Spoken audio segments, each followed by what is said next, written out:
I'm not a big fan of Pope Leo. He's a very liberal person and he's a man that doesn't believe in stopping crime.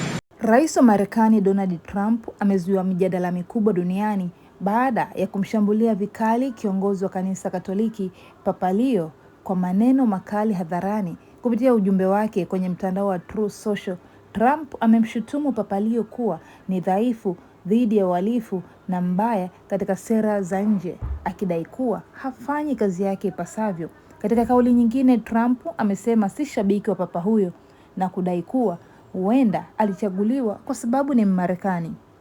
Kauli hizo zimekuja kufuatia tofauti kubwa za kimtazamo kati ya viongozi hao wawili, hasa kuhusu vita ya Iran na sera za uhamiaji za Marekani. Kwa upande wake, Papa Leo amesisitiza kuwa hataingia kwenye mabishano binafsi na Trump, lakini ataendelea kuzungumza kwa sauti kubwa kupinga vita na huhimiza amani duniani.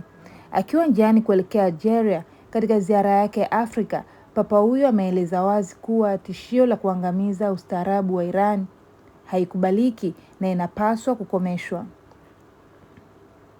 Papa Leo ameikosoa sera kali ya uhamiaji ya Trump, akioji uwezekano wa mtu kujiita mtetezi wa uhai, huku akiunga mkono kile alichokiita matendo yasiyo ya kibinadamu dhidi ya wahamiaji.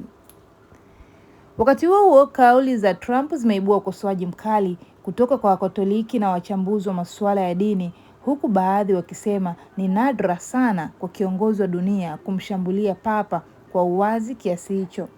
Ikumbukwe kuwa zaidi ya Wakatoliki milioni 70 wanaishi duniani nchini Marekani, ikiwa ni takribani 20% ya idadi ya watu, jambo linalofanya mjadala huu kuwa na uzito mkubwa kisiasa na kijamii.